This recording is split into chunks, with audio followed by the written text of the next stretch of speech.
Yun guys, dito tayo sa Baclaran. Papunta ng Baclaran to sa may Parañaque. Yung tulay sa may ano,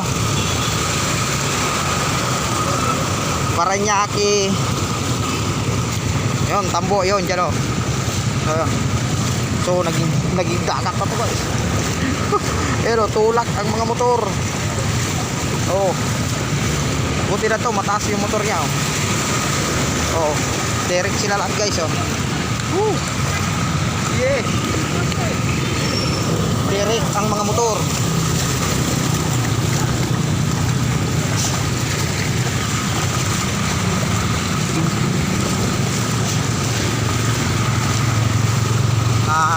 Hindi pa naman lampas tuhod.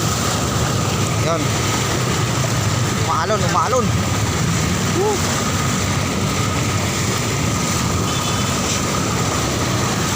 Yun. Buti na lang nag-ready tayo guys, naka-short na tayo. Nakasando, naka-short. Ready sa liguan oh, mga e-bike na tumatawid ah. Hindi pala ano yan. Okay pala itawid sa baha kuya. Buti pa yung e-bike hindi namamatay. Okay ah. Ba, subok pala yung e-bike na yun.